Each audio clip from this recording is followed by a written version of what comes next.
Excelentísimas e ilustrísimas autoridades, señoras y señores,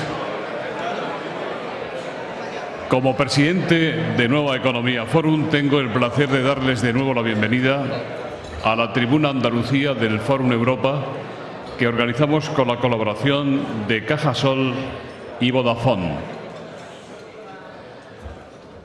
Dentro del ciclo que venimos desarrollando sobre las elecciones a celebrar el 22 de mayo, hoy tenemos el honor de recibir como ponente de esta tribuna al alcalde de Málaga, candidato por el Partido Popular a renovar el cargo, don Francisco de la Torre, al que va a presentar don Elías Bendodo, presidente del Partido Popular en Málaga. La tribuna es suya.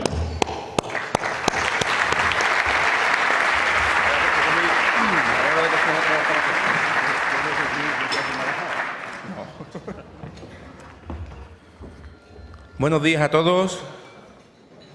Es para mí una satisfacción que nuestro alcalde me haya propuesto para hacer la presentación en este desayuno del Fórum Nueva Economía.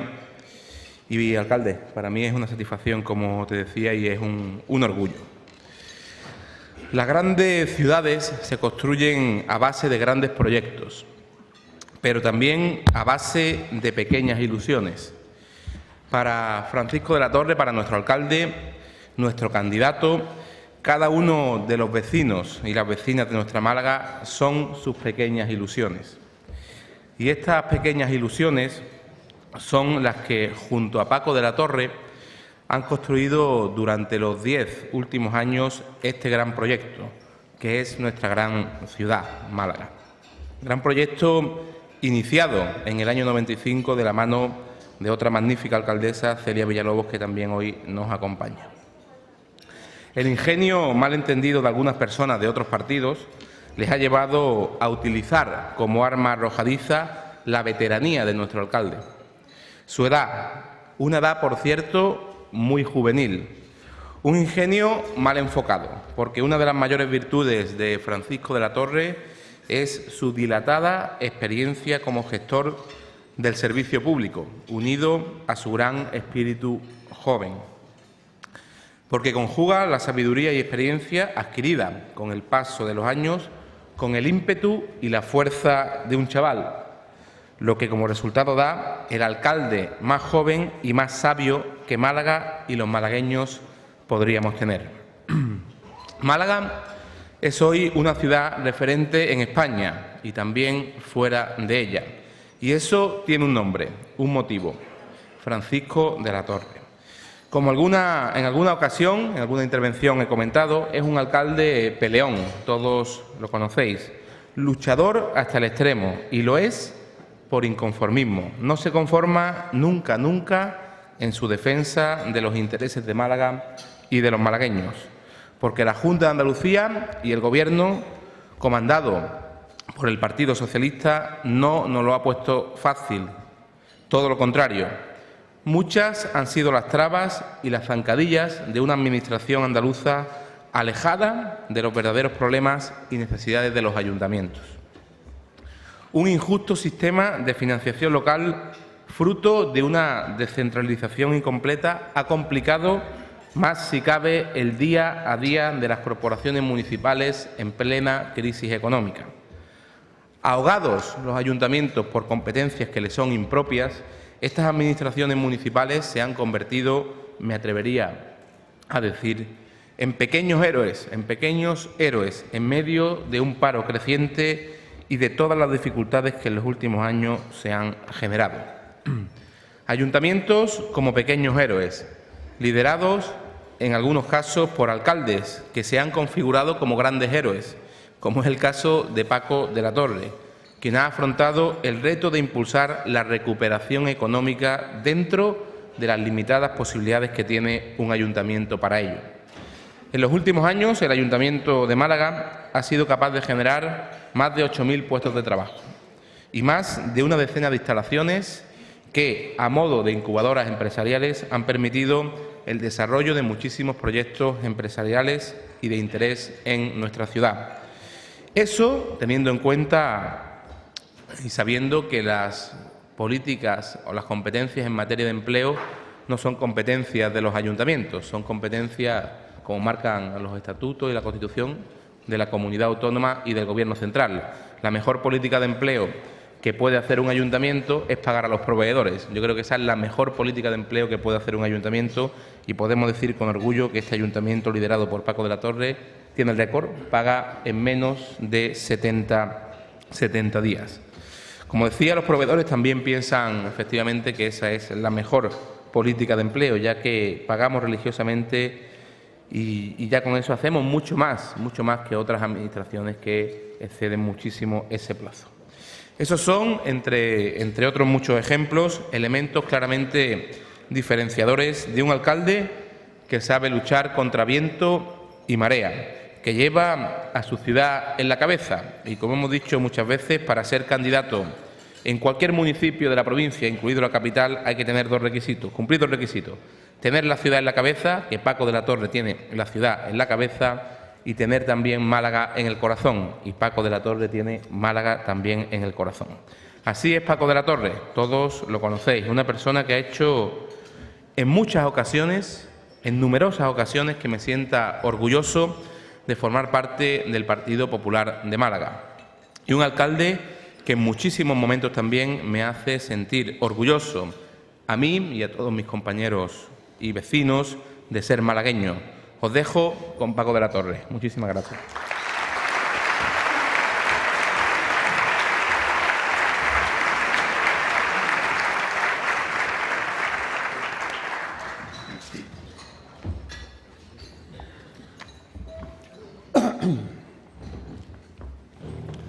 Querido Elías, muchas gracias por tus palabras amables que has dejado que vayan más conducidas por el corazón y por el afecto que por el análisis racional y objetivo de mi persona y mis circunstancias. Un saludo muy cordial, muy cariñoso a todos vosotros, todos ustedes los que han querido estar aquí esta mañana, pero quiero subrayar la presencia tanto de Celia Villalobos, alcaldesa que fue de la ciudad, como componente hoy de la mesa, diputada en el Congreso, nuestra querida rectora, le agradezco muchísimo su presencia, compañeros de equipo de gobierno, parlamentarios andaluces, como Antonio Garrido, veo al menos, directores de medios de comunicación, a todos ustedes. Luis Navajas, les saludo con especial afecto. Permítanme, queridos amigos, que comience esta intervención dando doblemente las gracias, de nuevo, a cuantos están hoy aquí por su interés y su asistencia, y a los organizadores por su amable invitación. En el segundo caso, y el de los organizadores, este agradecimiento es mayor que en otras ocasiones, porque permite hacer una reflexión serena sobre cuál es la Málaga que queremos, la Málaga que venimos construyendo en los últimos años y que nos proponemos consolidar en un próximo mandato. La campaña electoral y sus urgencias evitan, desgraciadamente, esta reflexión, por lo que aprovecharé este acto para tratar de transmitirla a los aquí presentes, a los medios de comunicación y, por lo tanto, a todos los ciudadanos. En ese lenguaje apresurado de las campañas se utiliza de manera continuada la expresión modelo de ciudad, la mayor parte de las veces sin más contenido que el de un eslogan y una frase para titulares. Se quiere colar muchas veces gato por liebre al introducir este concepto como un debate ideológico y nada es más falso.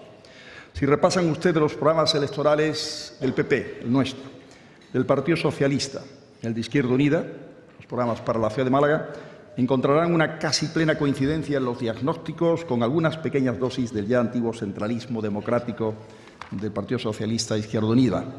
La clave, por lo tanto, no reside en los análisis y diagnósticos de dichos programas, sino en la credibilidad de las distintas marcas políticas y sus propuestas concretas y en la existencia o no de un verdadero modelo de ciudad. Por lo que se refiere al Partido Popular, ese modelo ha estado muy claro, está muy claro y seguirá estando muy claro. Cuando alcanzamos el Gobierno de Málaga en 1995, nos encontramos con un ayuntamiento en grandes dificultades económicas. Yo lo definiría prácticamente en bancarrota, con una ciudad desvertebrada y con la absoluta renuncia del Partido Socialista al turismo y a su importancia como elemento dinamizador.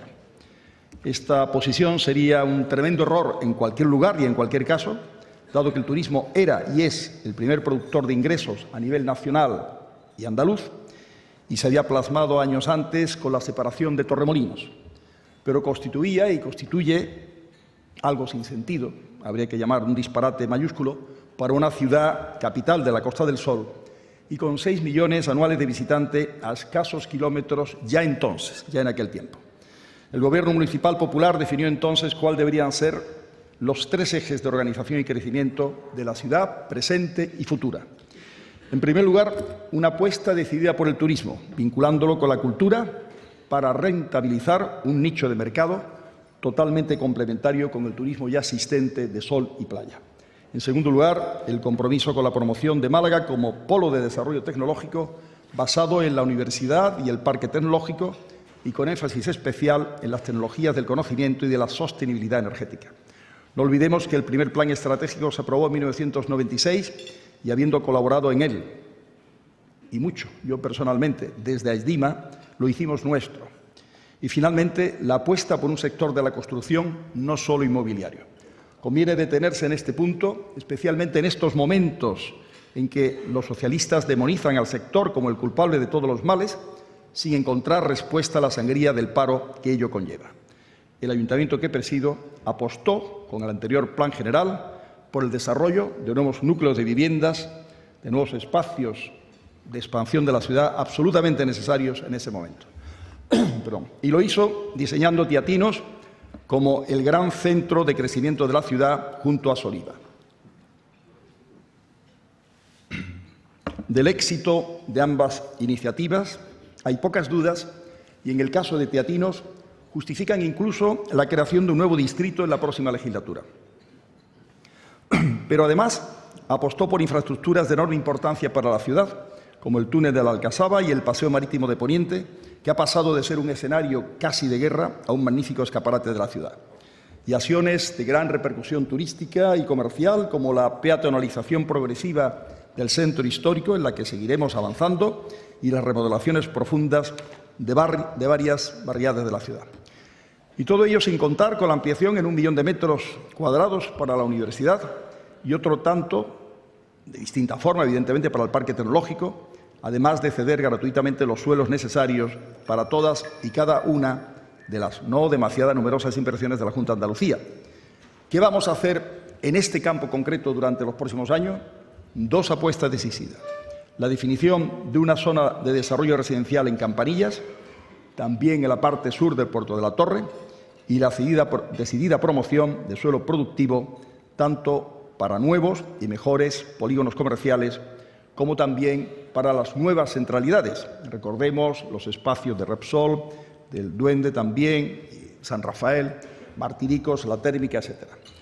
La situación económica es difícil y la responsabilidad recae de manera directa en una incapacidad y una ocultación de los gobiernos socialistas de Madrid y Sevilla respecto a la realidad de lo que estaba pasando en España hace unos años, que nos han llevado hasta los 5 millones de trabajadores en paro a nivel nacional y a situar las 8 provincias andaluzas en las últimas posiciones españolas y europeas en lo que a empleo se refiere. Por eso es imprescindible la apuesta por promover suelo productivo, suelo para oficinas, para almacenes, plataformas logísticas, negocios, comercios de nuevo cuño, son absolutamente indispensables para crear empleo durante su desarrollo y construcción y para consolidar después empleo estable en las empresas que allí se instalen. Y este es el momento de hacerlo. Sin caer en la boada de los brotes verdes, tenemos que apostar ahora por hacer posible un crecimiento de Málaga a partir del año próximo y debemos hacerlo en un panorama de nula inversión pública por parte de la Junta y del Gobierno central. En grado de finalización más o menos cercana a las 2 primeras líneas de metro y las infraestructuras puestas en marcha en su día, no lo olvidemos, por el Partido Popular, aeropuerto, AVE, hiperronda o nueva ronda oeste, autopista de peaje, no se ha trabajado en ningún proyecto nuevo más, por lo que no podemos contar con nuevas inversiones sustitutorias de cierta entidad en esta década. En este sentido, son bien conocidas las cifras que publican las organizaciones del sector sobre caída continuada de la inversión estatal y autonómica en la provincia de Málaga, y no debemos dejar de mencionar la permanente parálisis del ferrocarril litoral, ferrocarril de cercanías, y el nuevo castigo para Andalucía que supone la decisión del Gobierno actual de detener en Murcia el desarrollo del corredor ferroviario mediterráneo promovido por la Unión Europea. En nuestro programa para los próximos años, además de desarrollar los suelos productivos de los que ya he hablado, vamos a desarrollar los proyectos para la mejor solución del Guadalmedina, proyectos y estudios, obras las que se puedan, evidentemente, y vamos a tratar de impulsar el desarrollo de un gran parque metropolitano en Campamento Benítez en los términos que ya es conocido, que da el convenio, evidentemente. También desarrollaremos la primera fase y acometeremos la segunda del Gran Boulevard sobre el ferrocarril soterrado. Esta actuación cumple con el triple objetivo de contribuir a la permeabilización de un tejido residencial muy masificado, Curumilladero, carretera de Cádiz, y ayudar a un tráfico más fluido y dotar de superficies verdes, de zonas de esparcimientos para ciudadanos, para peatones de ambos distritos. Esperemos que, por su parte, la Junta de Andalucía cumpla con su compromiso explícitamente adquirido por su cabeza de lista para invertir en la reurbanización y mejora de carretera de Cádiz, promesa que inmediatamente da la impresión que ha caído en el olvido.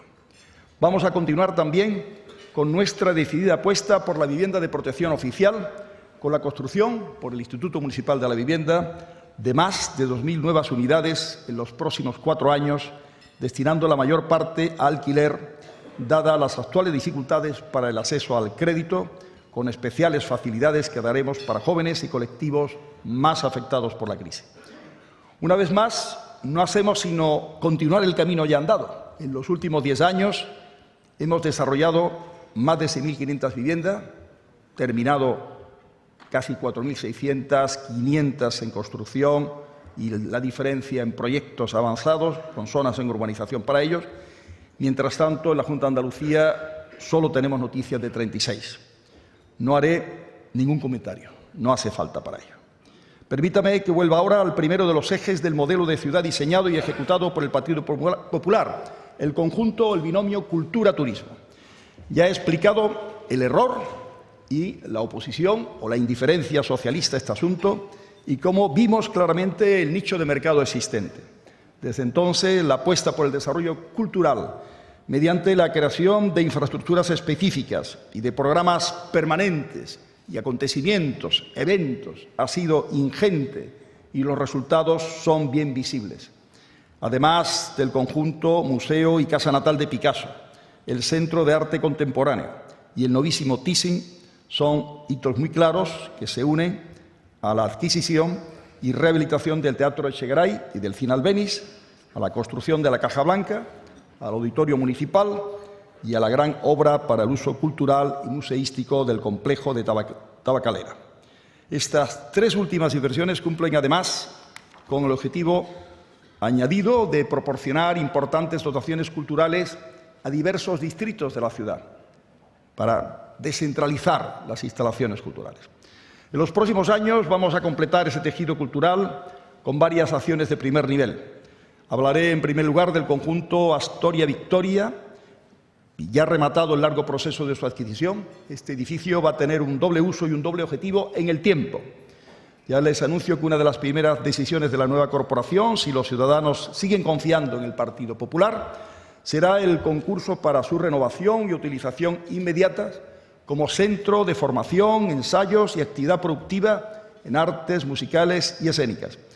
Por si alguien piensa que son solo palabras, les diré que contamos ya con varias iniciativas que se han mostrado dispuestas a abordar este objetivo. Mientras funciona este centro y dentro de la nueva legislatura promoveremos un concurso arquitectónico para un futuro edificio de uso cultural distinto, un museo de museos, cuya construcción se abordaría a partir de 2015. Por supuesto, las actividades ya en marcha y antes mencionadas se mantendrán trasladando sus instalaciones a otro edificio municipal de igual idoneidad.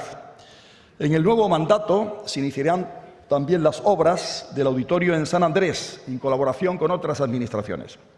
Y habría que decir que, por fin, es un equipamiento imprescindible para la ciudad, que viene de hace muchos años este proyecto como tal, que permitirá recuperar y afianzar el papel de nuestra orquesta a nivel nacional europeo, ahora limitado por las posibilidades del Teatro Cervantes, y afrontar además programas líricos y sinfónicos de mayor envergadura.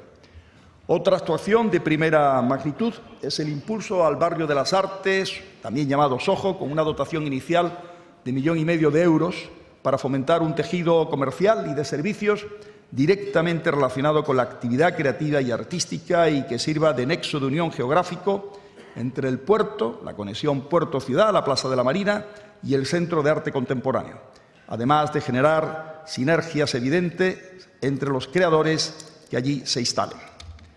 Estas y otras iniciativas se unirán al tejido cultural ya existente, con un total de 28 museos en la actualidad, y rematarán este proceso de colocar a Málaga en vanguardia de la vanguardia cultural. No vamos a renunciar a nuevas infraestructuras en esta materia, pero al finalizar los proyectos ahora mencionados, deberemos disminuir la inversión física en edificios, en equipamientos físicos, en cultura, y aumentar la inversión en programación y promoción de grandes eventos, de grandes acontecimientos. Toda esta apuesta contrasta con la herencia que se recibió. En 1995 la ciudad solo contaba con el Teatro Cervantes y desde entonces, y con la aportación de las otras administraciones, mediante el Museo Picasso y el inacabado Bellas Artes de la Aduana, pero que algún día se acabará, evidentemente, el ayuntamiento que presido se ha volcado con el hecho cultural. Y lo ha hecho por dos motivos, ambos estratégicos: la promoción y desarrollo individual y colectivo de malagueños y malagueñas y el posicionamiento de Málaga como un referente en el sector de turismo cultural con su evidente aplicación y eficacia en el turismo de congresos y en el turismo de cruceros. El éxito obtenido en este plano turístico es enorme, es realmente importante. Málaga es en la actualidad la segunda ciudad española en crecimiento en turismo cultural y de fin de semana, tras Barcelona. Y esta sí es una referencia y no algunas comparaciones que otros partidos se empeñan en hacer. La planta hotelera de la ciudad ha pasado de 25 a 64 establecimientos en una década y disponemos ahora de más de 8.400 plazas, de las que un 60% corresponde a hoteles de 4 estrellas. La otra gran apuesta en este campo es el desarrollo turístico del puerto y el impulso a los cruceros, tanto en escalas como en el impulso de Málaga como puerto base. Dejemos hablar a las cifras. Desde los 97.600 cruceristas que recalaron en Málaga en el año 1997 a los 635.000 del año pasado, con ratios de crecimiento anuales superiores al 22% en los últimos años.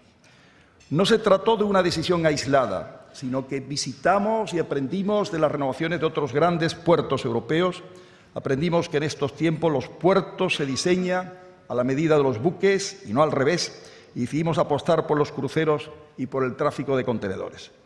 En este punto, permítanme que tenga un recuerdo especial para el desaparecido Francisco Merino, entonces presidente de la Autoridad Portuaria, que también fue gerente de urbanismo, al que tanto debe esta ciudad y de quien guardo tan buen recuerdo y tanto afecto personal. En el próximo mandato debe acabarse el desarrollo de las infraestructuras del puerto, incluyendo el edificio cultural de la esquina, Paso de los Curas, Paso de la Farola, vinculado a los edificios comerciales de esa zona. Vamos a potenciar la atención y recepción turística en el puerto con nuevas oficinas y queremos impulsar el proyecto de un edificio en altura en la zona del dique de Levante, con el doble objetivo de albergar un hotel y restaurantes panorámicos de gran nivel y de constituir una identificación visual de la ciudad en un extremo del puerto, Levante, complementando, diríamos, el edificio del auditorio en el otro extremo, poniente. La creación del Foro de Turismo y las nuevas iniciativas de promoción y de acuerdo con operadores serán también ejes fundamentales de actuación en este campo, así como el proyecto para un funicular subterráneo que conecte la Alcazaba y el castillo de Gibraltar. Recordarán que hace unos minutos les hablaba de otra tercera línea en la definición del modelo de ciudad, la referida a la apuesta tecnológica, con especial énfasis en las tecnologías del conocimiento y de la sostenibilidad. En lo que a sostenibilidad se refiere, creemos que no sirven de nada las decisiones restrictivas, sino van acompañadas de medidas positivas. No se trata de restringir por decreto el tráfico de vehículos, sino de hacer atractiva para los ciudadanos su disminución, por poner el ejemplo del tráfico y la movilidad. En este campo hemos avanzado mucho, aunque siempre hay retos que cubrir, tanto en nuestra colaboración con el desarrollo del metro como en la permanente renovación y mejora de la empresa malagueña de transporte. El objetivo es ofrecer un transporte público de calidad a residentes y visitantes que permita reducir la utilización de los vehículos privados. La renovación de la flota de autobuses total. En los últimos 10 años hemos incorporado 188 vehículos nuevos.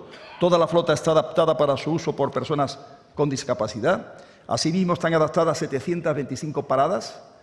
Y el progreso, zonas de marquesina, y el progreso es espectacular tanto en el uso de nuevos combustibles menos contaminantes como la implantación de toda suerte de sistemas y ayudas de avanzada tecnología, no solo el GPS, ya de hace algún tiempo, el pago por móvil, que está avanzando CENEL, la información en tiempo real, la información en marquesinas y autobuses para invidentes, por poner algunos ejemplos.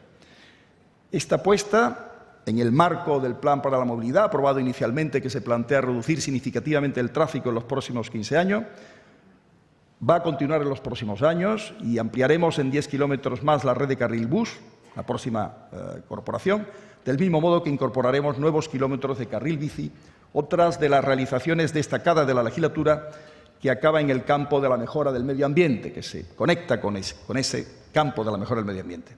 Este medio de desplazamiento saludable y no contaminante seguirá siendo impulsado por el Ayuntamiento, que pondrá además en servicio 500 bicicletas en 25 puntos de la ciudad para el uso público en una primera fase.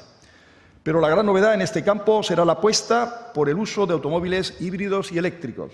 Queremos que Málaga sea referente en este campo y ya está en marcha la iniciativa Smart City, que eligió libremente a la ciudad por los méritos de la misma y que hace de Carretera de Cádiz, en su zona frente litoral, uno de los lugares piloto elegidos por Endesa para diversas medidas de mejoras medioambientales e instalación de postes de recarga rápida para automóviles híbridos y eléctricos, sin olvidar la aplicación de las TIC al ahorro energético.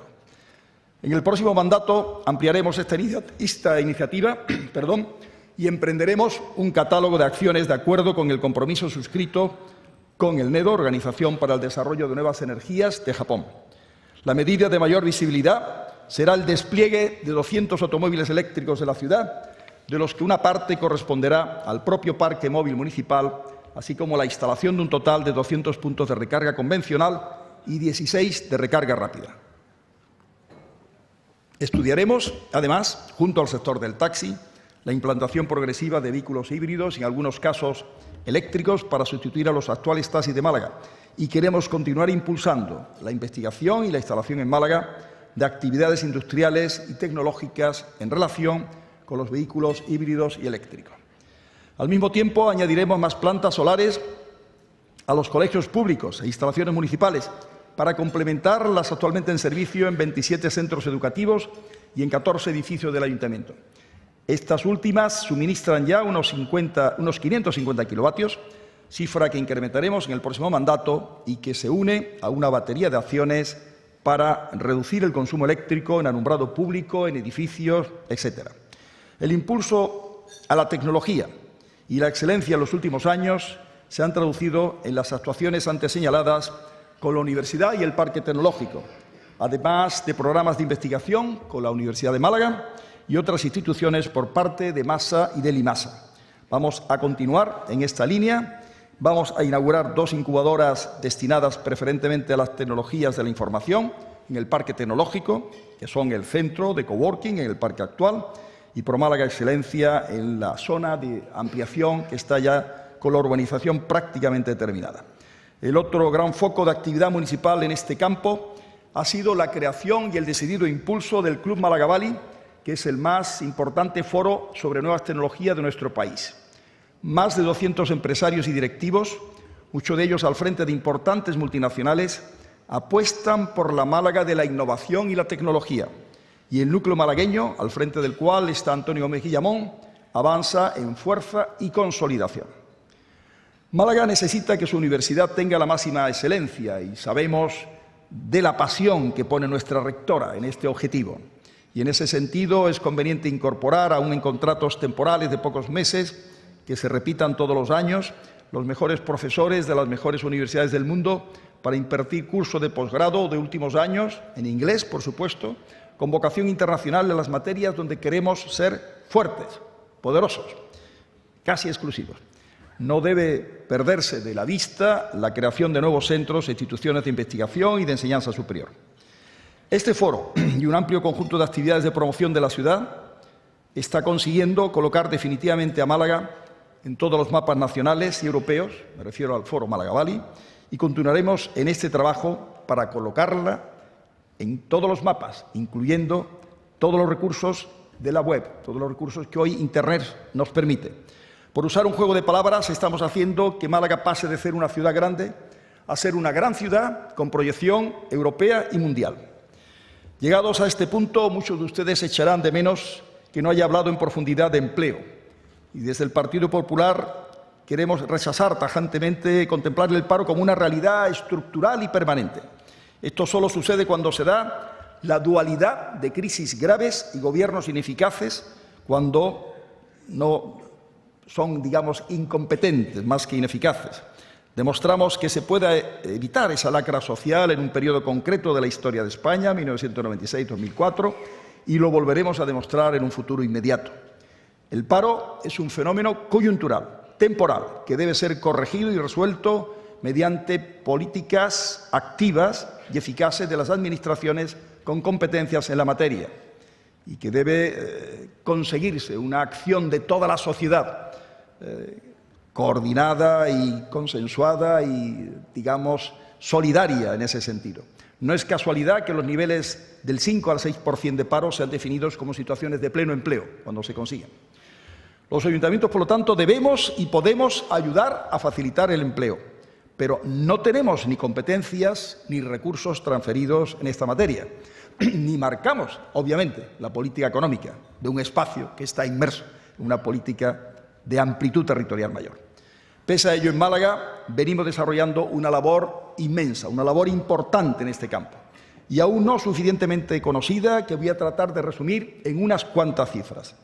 En 10 años, los últimos 10 años, hemos conseguido crear casi 8.500 nuevos empleos gracias a programas del Instituto Municipal de Formación y Empleo, más conocido por el INFE, a programas de ProMálaga y del área de igualdad.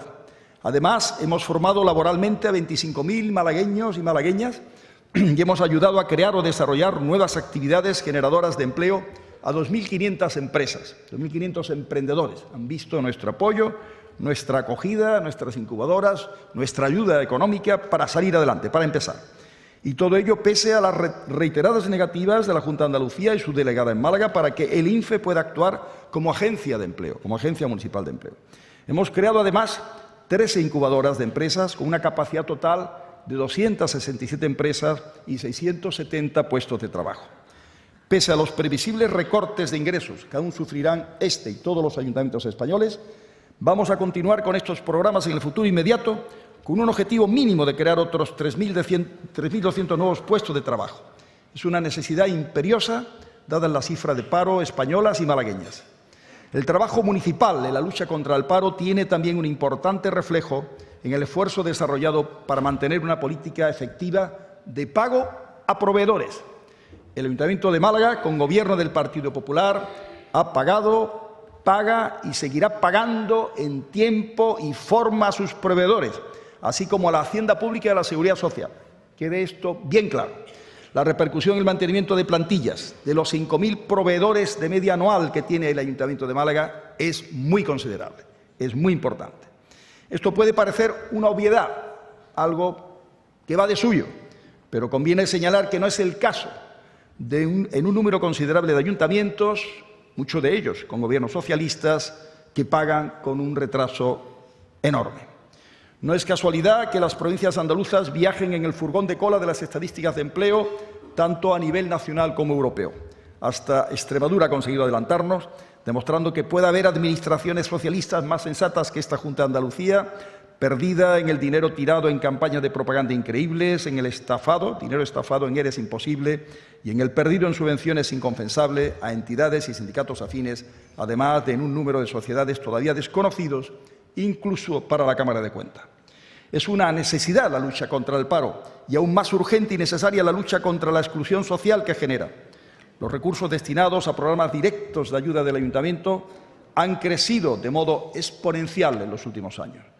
El esfuerzo en este campo del Ayuntamiento de Málaga es muy significativo, como indica la evolución del gasto social municipal, que ha pasado de 7.100.000 euros que hallamos en el 95 a 15.500.000 en el año 2000 y a 42.600.000 en el año 2010. Es decir, se ha aumentado el gasto social en un 600% respecto al último año de Gobierno socialista.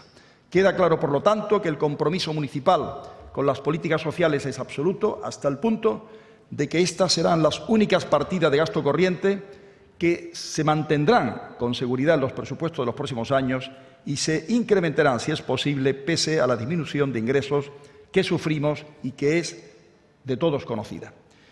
Este compromiso se plasma en un gran número de programas, ayudas y subvenciones para personas y familias desfavorecidas, de inserción, de lucha contra la desigualdad, de programas y acciones a favor de la accesibilidad y a favor también de la igualdad de género y demás acciones, pero no solo lo hace en gasto corriente. En los últimos 10 años se han creado 46 nuevos centros por el área de bienestar social y por otras áreas del Ayuntamiento, de los que 10 son centros de mayores, y tenemos en la actualidad 90 centros sociales y ciudadanos de diversa índole. Todos los distritos de la ciudad disponen de centros de servicios sociales, un reto que nos habíamos fijado y que hemos conseguido superar. Con un ritmo ahora menor, continuaremos esta dotación de nuevos centros en distintos lugares de Málaga. Porque estos centros, como los 39 aparcamientos para residentes, con casi 14.000 plazas, como los 28 nuevos campos de fútbol, situados en 22 ubicaciones concretas, como los 9 nuevos mercados, nuevos o renovados, que se han hecho en estos años, como las 8 nuevas o renovadas bibliotecas, como las miles de barreras arquitectónicas eliminadas y un largo etcétera de nuevas dotaciones, no se construyen en una especie de nube virtual, una suerte de cloud computing. El Partido Socialista se empeña en decir que no se invierte en los barrios como si todas estas realidades no existiesen.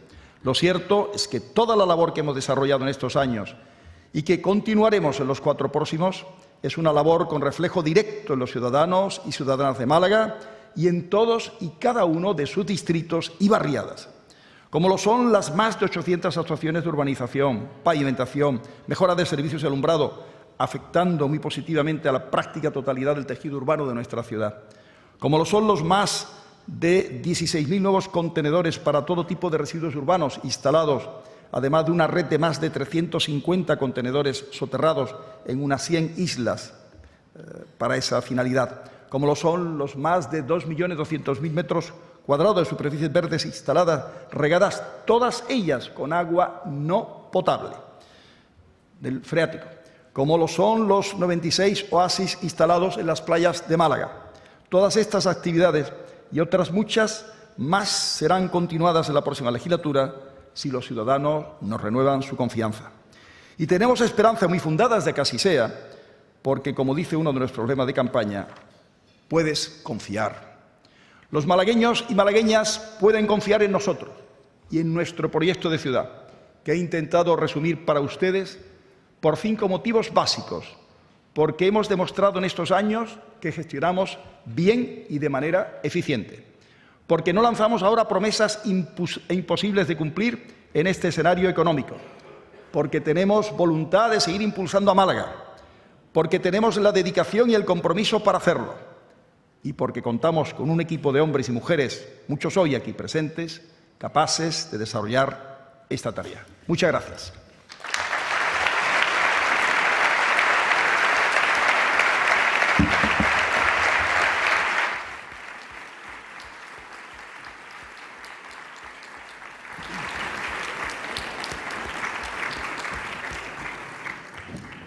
Muchas gracias, señor alcalde. Pues empezamos en las preguntas. Yo le agradecería que, en lo posible, sea lo más breve posible en las contestaciones para que haya un número mayor de oportunidades. Le preguntan, Manolo Marmolejo dimitió por una polémica en torno a obras de su cuñado. Manolo Díaz decidió no repetir por unas denuncias de supuesta corrupción. Sin embargo, Teresa Porras repite en la lista. ¿Tiene usted diferentes varas de medir o son casos distintos a los que corresponden respuestas distintas?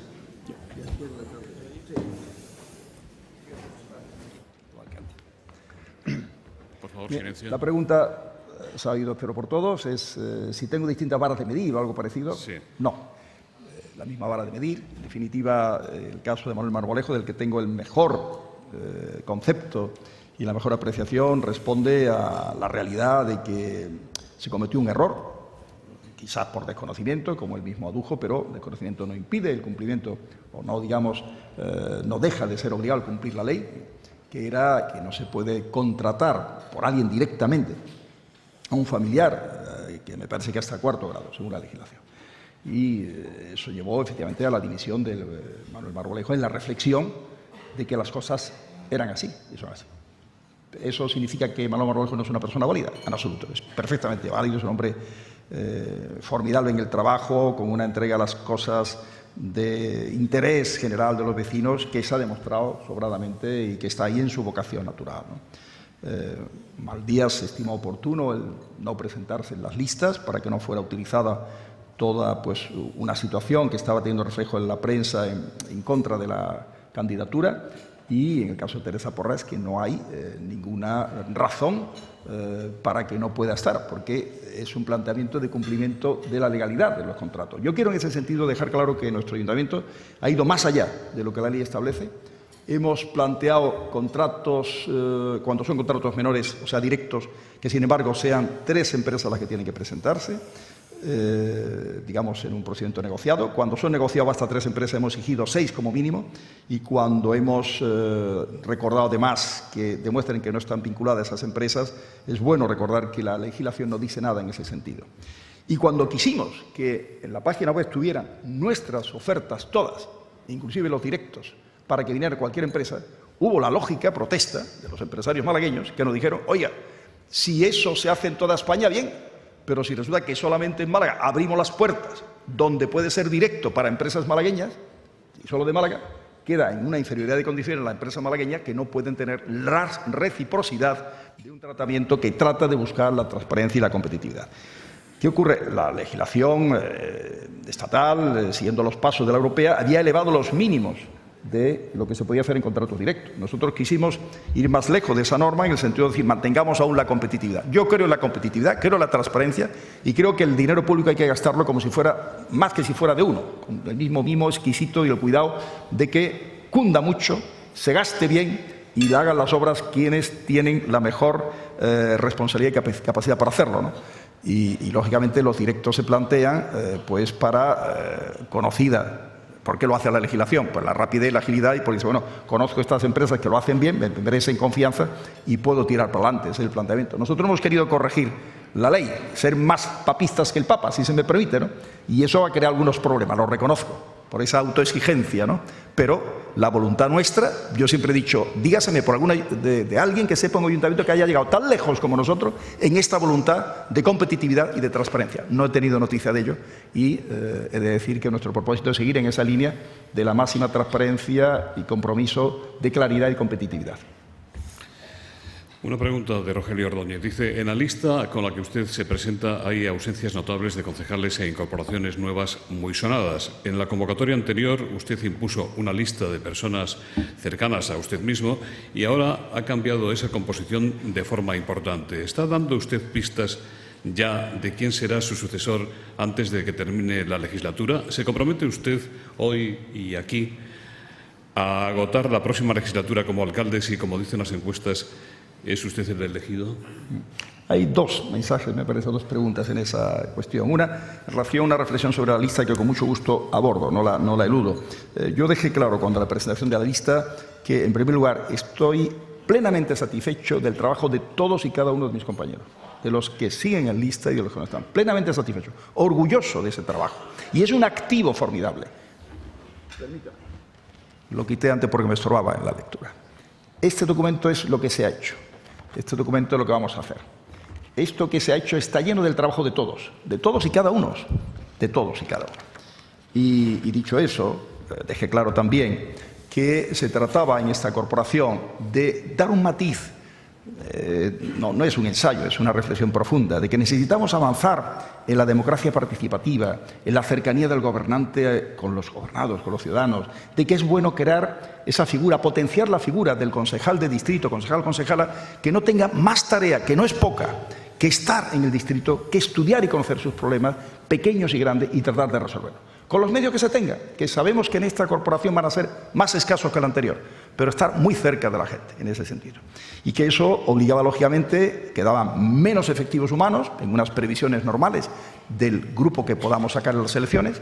No tenemos por qué hacer visiones de crecimiento enorme en el número. Puede haber algún crecimiento, puede haberlo, eso depende de lo que ocurra el 22 de mayo, de la confianza que los malagueños quieran depositar en nosotros, y obligaba, por un lado, a hacer algo que también es bueno, concentrar áreas que sean coordinables, que tengan unas temáticas, unos hilos conductores comunes y que nos permitieran, con personas de un carácter más generalista, llevar esas áreas que tienen esa amplitud. Dicho esto, en relación al tema de la formación de las áreas, no se ha tratado de dar ninguna pista en relación a lo que plantea. Yo es un concepto que no utilizo, quiero decir, no porque algún día tiene que haber, evidentemente, un nuevo alcalde o alcaldesa, como se quiera plantear el tema, seguramente alcalde, no lo sé exactamente, pero puede ser alcaldesa, evidentemente, es un tema que no hay por qué definir, y eso llegará cuando llegue, evidentemente. Pero la pregunta concreta, ¿se compromete a estar estos 4 años? Claro que sí, claro que me comprometo. Mi vocación y mi deseo es ese. No tengo otro compromiso en este tema, como lo he demostrado otras veces en mi vida política, que Málaga.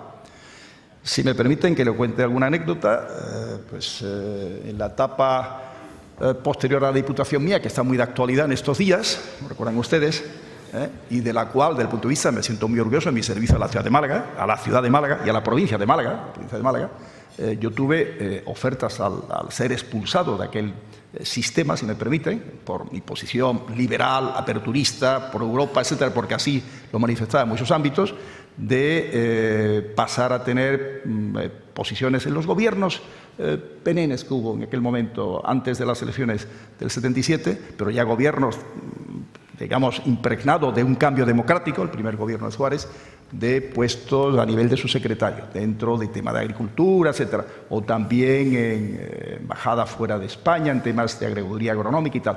Sentía la responsabilidad, esta es la primera vez que lo cuento, del cambio político en España y lo que yo pudiera hacer desde mi prestigio en Málaga y la provincia a favor del cambio político. Y lo hice, decididamente. Y en los años de UCD pude estar en la mesa del Congreso, lo recuerdo perfectamente, lo digo por la anécdota de Celia, que me parece fenomenal que lo hiciera, pero yo tenía unas responsabilidades como presidente de UCD y entendía que me eran difíciles de compatibilizar y renuncié a ellas. Como tuve también oportunidades posteriores en línea parecida, siempre he estado en una línea de vinculación territorial a Málaga. No tengo más compromiso, ni más deseo, ni más vocación que servir a mi ciudad, y de luego mi compromiso, si las fuerzas y la salud me acompañan, pero eso todo el mundo tiene que decirlo, se tenga la edad que se tenga, evidentemente, es estar estos 4 años, desde luego, al servicio de mi ciudad, si los malagueños nos dan la confianza el 22 de mayo. Los 4 años sin faltar un solo día, porque además es que no falta un solo día, aunque haya tenido algún día fiebre, no he dejado de ir. Pocos he tenido, pero he estado todos los días yendo al despacho o al servicio de la ciudad. Señor alcalde, Santiago López Tir dice, ¿qué le parece el anuncio de la candidata socialista María Gámez, que ha dicho que está embarazada de 3 meses? ¿Piensa usted que anunciarlo ahora forma parte de una estrategia y que podría atraer el voto de los indecisos? También le preguntan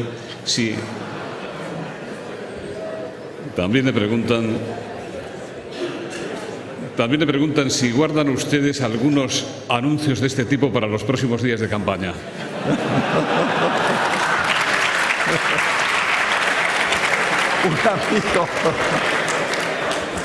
Un amigo me decía ayer, podemos anunciar, pero es una broma, no voy a ir por ese terreno. Yo simplemente, cuando ayer me lo decía una periodista de un medio, no diré ni a periodista del medio, que me dio la noticia, en estos seguimientos, hoy tengo otro periodista de otro medio que hace un seguimiento a las, no 24 horas, pero en fin, las horas del día, ¿no? De actividad, de campaña o de actividad también de alcalde, etcétera, porque hay que compaginar ambas cosas. Yo le dije, pues le daré la enhorabuena la primera vez que la vea. Es que no puedo decir otra cosa, nada más. Yo no hago ninguna especulación sobre cómo se entera ahora y no antes, y por qué lo dice ahora y no antes. Ese tema no me corresponde a mí, ni lo voy a hacer, sinceramente. Simplemente le daré la enhorabuena. Más preguntas. Es conocido que en su inicio usted no estuvo muy a favor del embovedamiento del río Guadalmedina. Ahora lo lleva usted en su programa y Susana Clavero le pregunta si cree que en caso de llevar a cabo esta obra tendría que poner una placa a Celia Villalobos, aquí presente, su antecesora. Bueno, Celia conoce perfectamente la historia del Guadalmedina, tanto como yo, porque realmente el primer documento del Guadalmedina lo hicimos en urbanismo el año 98. Yo se lo entregué, como era obligado, a la alcaldesa entonces, a Celia, que pensó, como yo pensaba, que tenía que verlo la Confederación Hidrográfica del Sur, ¿no?, que hizo a través de Acusur un estudio que fue el que presentó luego Celia ya en el año final del 99, principio del 2000, no recuerdo las fechas exactas, ¿no?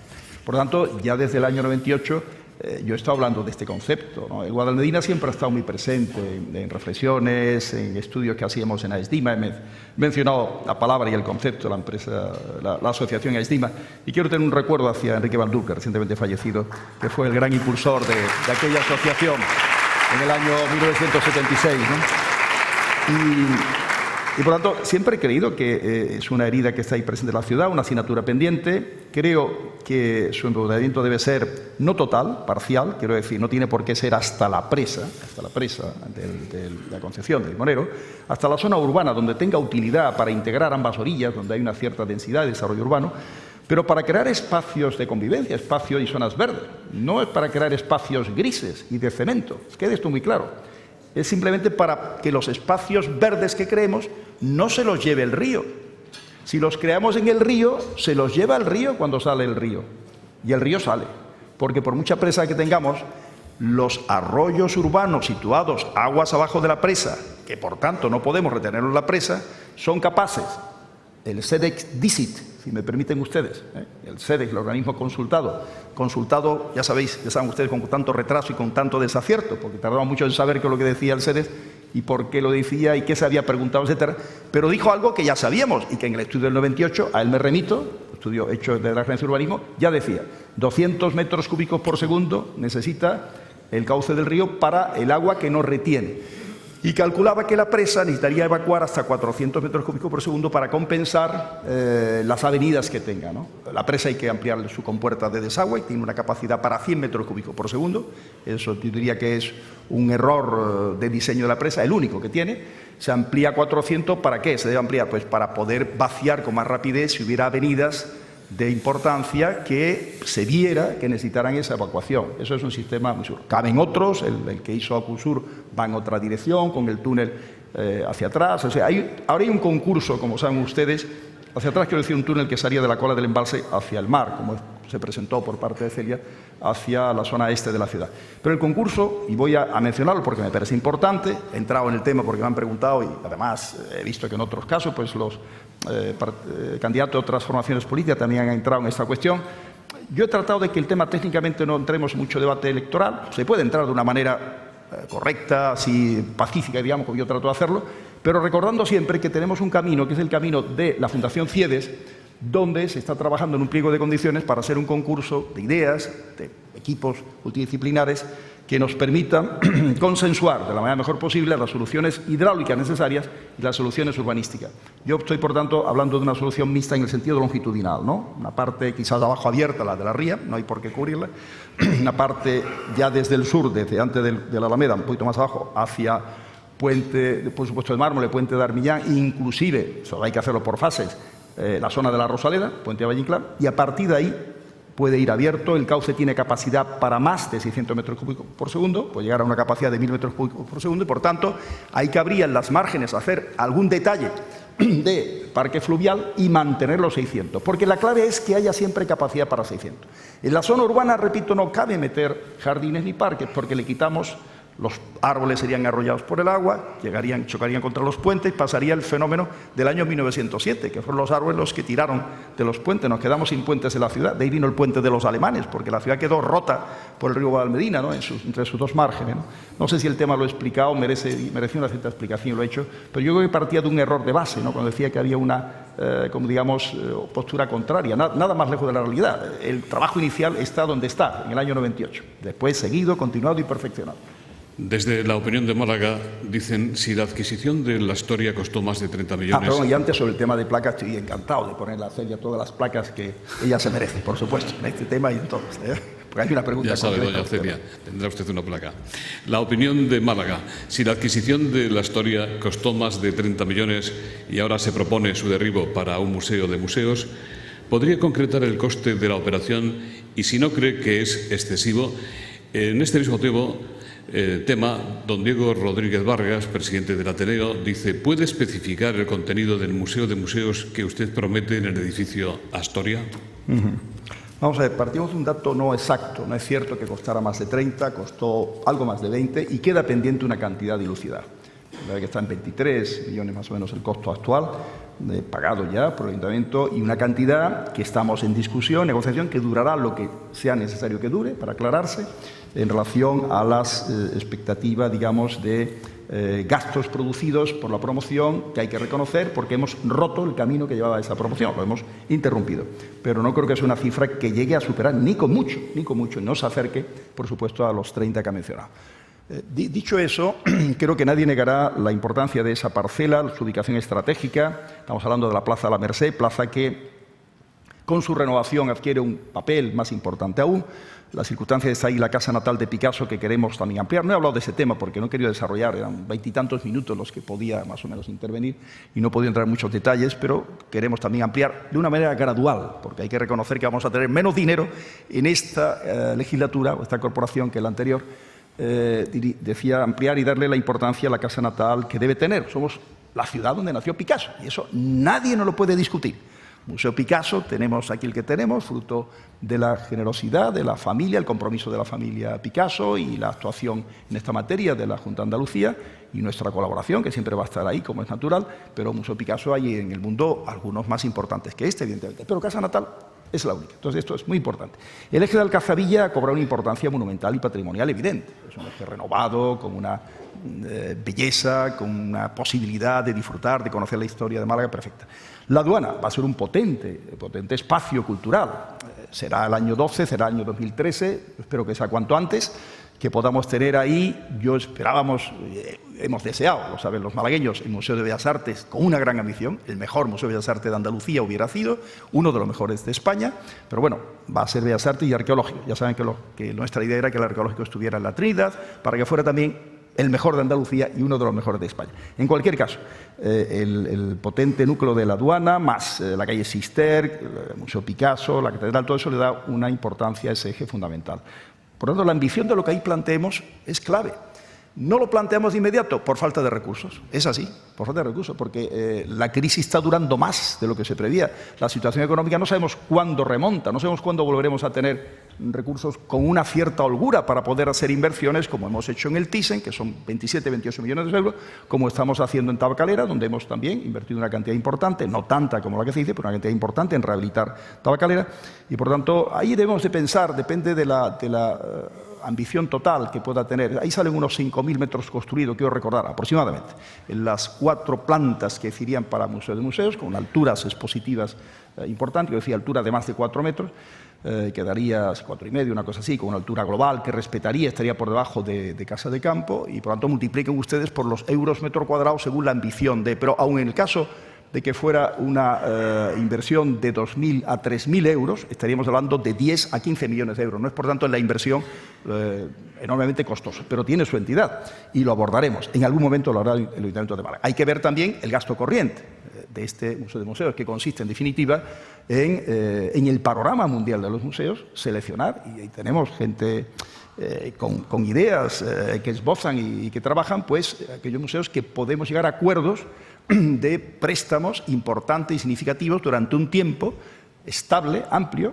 que puede ser de 6 meses a un año, puede ser más si se quiere, que inclusive por épocas, cada planta un museo, por eso es el plural, y luego va con una idea de rotación a lo largo del tiempo, que puede volver a repetir el museo a lo largo de los años, ir creando no es un museo de marca, no es el Louvre de Málaga, como hacen los Emiratos, porque eso cuesta muchísimo dinero, no el Guggenheim de Abu Dhabi, porque eso vale muchísimo dinero y solamente con el petróleo y el gas de los Emiratos se puede pagar eso. En definitiva, se trata de, con imaginación, con esfuerzo y con inteligencia, y teniendo las personas claves, buscar la forma de que nos posicionemos en el mapa.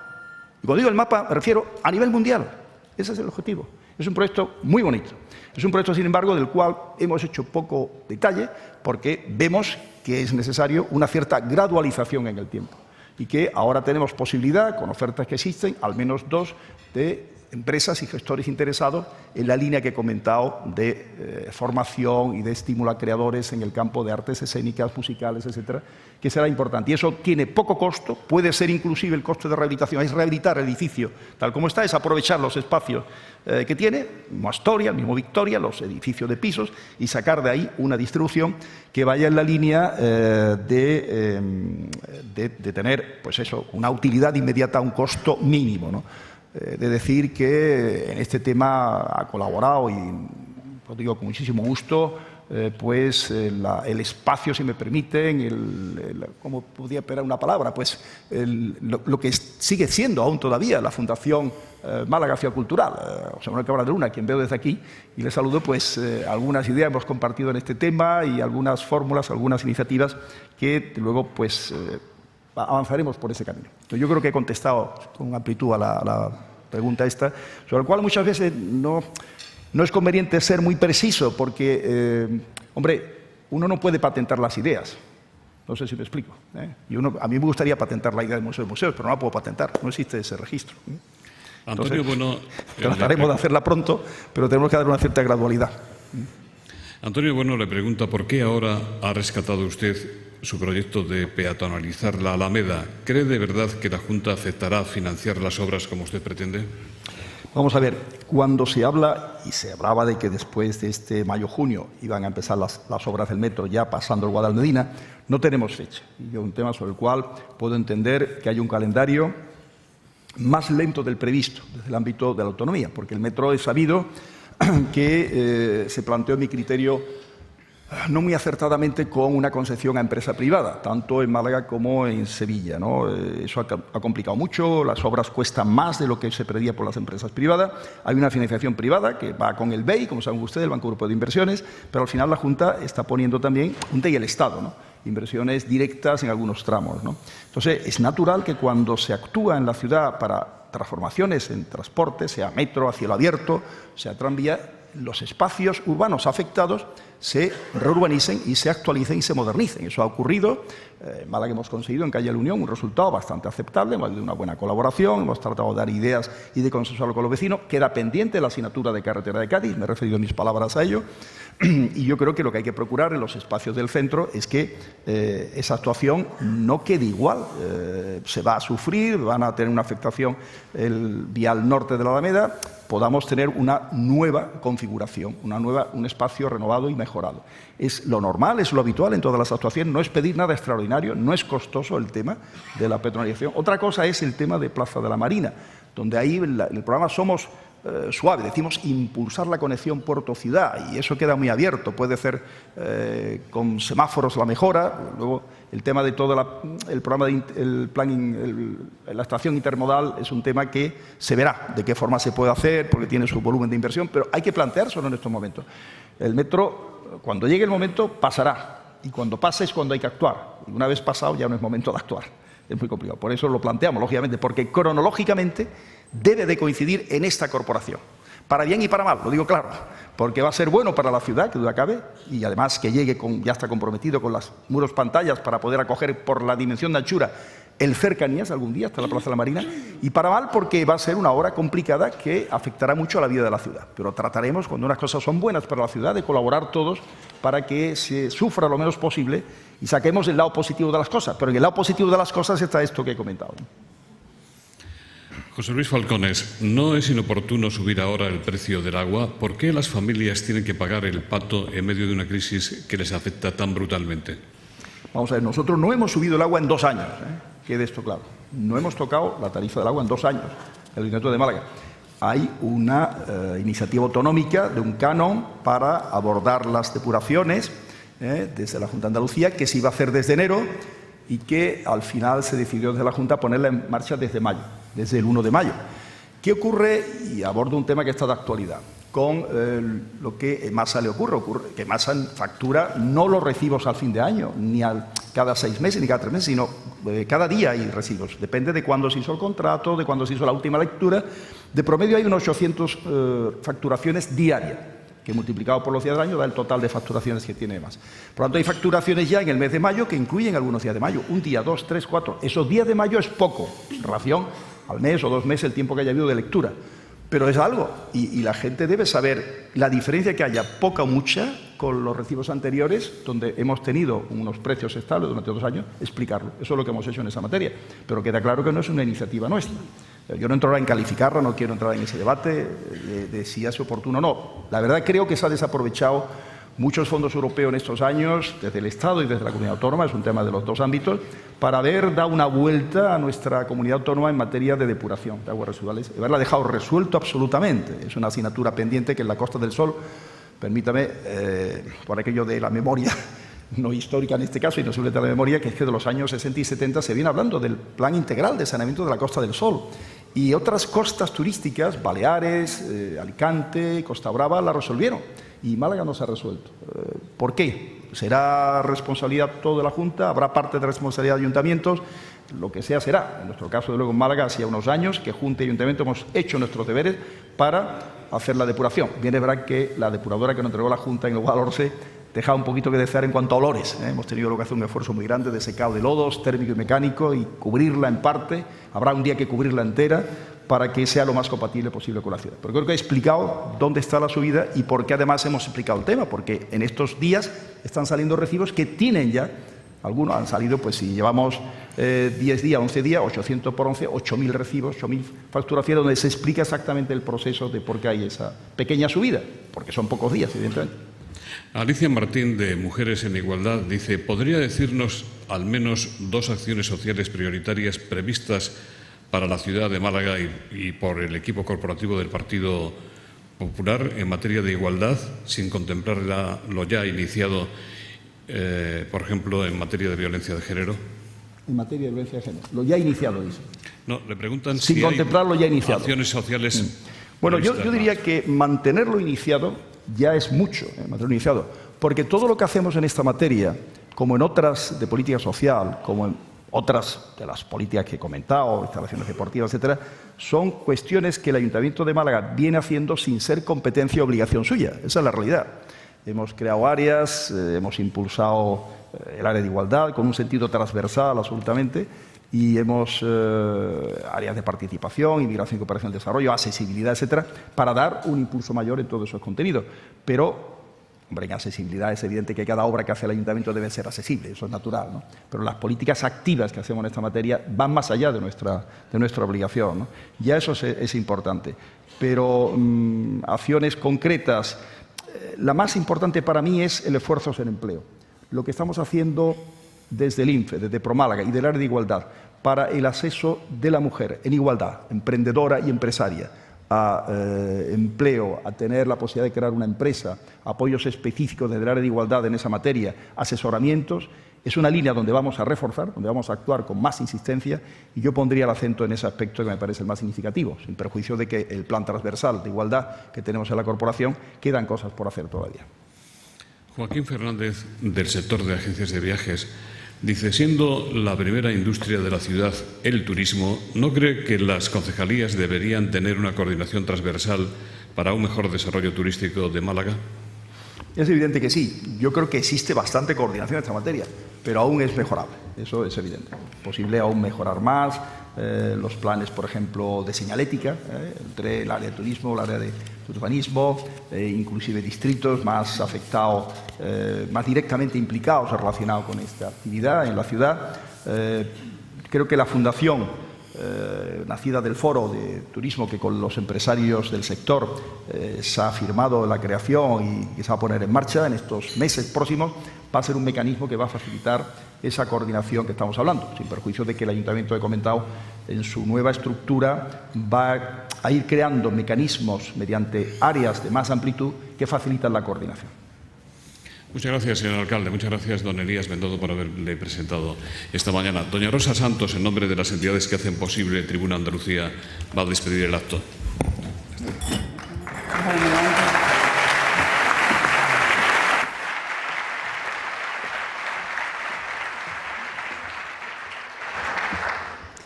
Buenos días. En nombre, como decía José Luis Rodríguez, de Vodafone, representado por su director territorial, Javier Álvarez, y de Cajasol, queremos agradecerle muy sinceramente su presencia hoy con nosotros. La verdad es que su asistencia es la que nos permite seguir trabajando en este foro.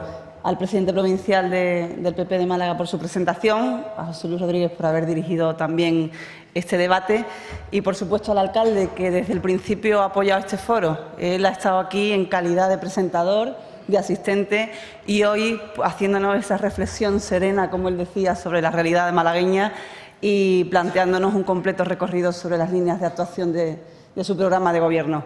Nada más. Nosotros mañana le emplazamos en Sevilla a la última sesión del foro previa a las elecciones con la candidata a la alcaldía por el Partido Andalucista, y cuando ya acabe el periodo electoral y las propias elecciones le seguiremos convocando a nuevas sesiones. Muchas gracias.